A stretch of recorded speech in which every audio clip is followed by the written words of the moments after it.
Hi everyone, I wanted to make this video to show teachers how to use Clever Pages as a way to connect students to some great learning resources. So as an example, if you are a Seattle Public Schools student and you are on the Seattle Public Schools homepage, if you went to students, and now our students, all of them know how to do this. There's also videos demonstrating how to do this. If you were a student and you clicked on Student Portal, it would ask you to log in with your username and password and then click on log into Clever, or log in with Active Directory rather. And it would take students first to their Clever page. And here, now this is my page as a teacher, so I'm only seeing my Clever pages here. However, if you were a student, you would see all the Clever pages created by the teachers assigned to you. So they would see my page for technology, they could see a page for from their art teacher, from their gym teacher. They could see a page for math, for reading created by their homeroom teacher. Anyone who works with a student can create a Clever page for them. Now, as a teacher, to access your Clever page, from the Seattle Public Schools website, you go to the staff section. You would click on, teacher portal, and will take you right after. I think you might have to click on login with Active Directory as well, but then you will see all of your Clever pages. So if you look, two of mine say shared with all your students. That's this how-to video page, and I have a Mr. Clisham's Clever page. So if you look at that page, I'll go to Mr. Clisham's.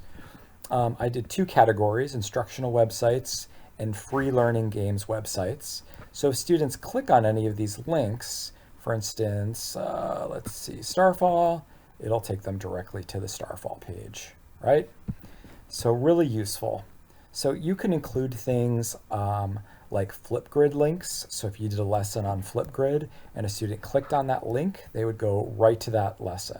They're automatically logged into Flipgrid as Seattle Public Schools students.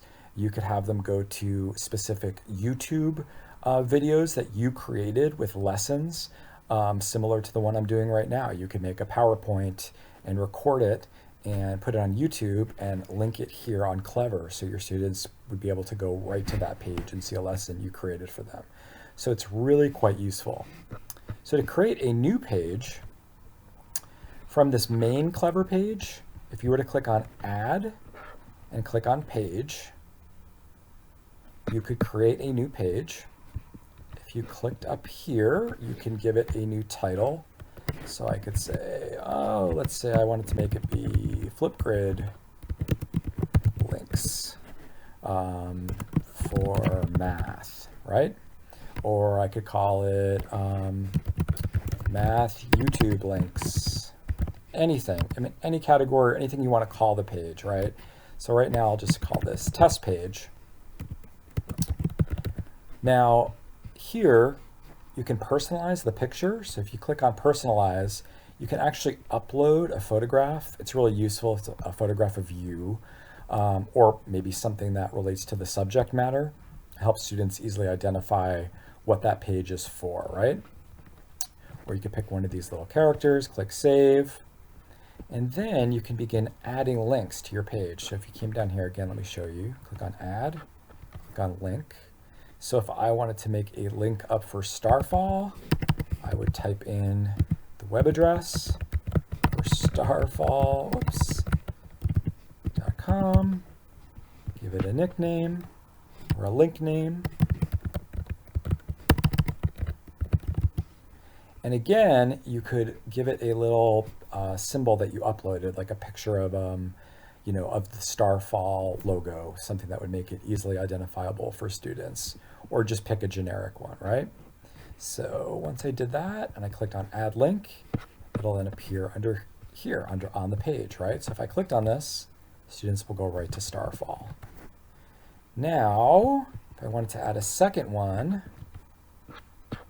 and let's say I wanted to make it YouTube, some YouTube video that I copied. Do this very quickly, click on add, then I have another link, right? So once you have several links, If you come down here to add and you click category, you can actually create new categories. So maybe I wanted to make this one math websites, and this one reading. Another one could be Flipgrid or Seesaw links. And then once you have your categories, you can add as many categories as you like. You can slide these different links under the correct category, and then you can move the categories around. So maybe you want reading on top or a specific category on top or on the bottom. You can shift them around using these arrow keys. So pretty useful. So you could have one Clever page with multiple categories. You can have multiple pages with different material. On each page, you can click Edit Student Sharing, and you could either share that with all of your students that you teach or one or more classes. So if you're an art teacher or the gym teacher, you could have a page for first graders and one for second graders, or multiple classes, first, second, third, fourth, and fifth together, however you want to organize it. So really useful way of organizing student information and getting some links to them. All students, again, know how to get on this. As soon as they log on, they see these Clever pages. It's in the same place where they would go to Typing Club and the Seattle Public Schools like online encyclopedia, all those free websites that students can log right onto. So useful tool. Hope you found this video useful, and if you have any questions, please don't hesitate to ask me. Hope everyone's well.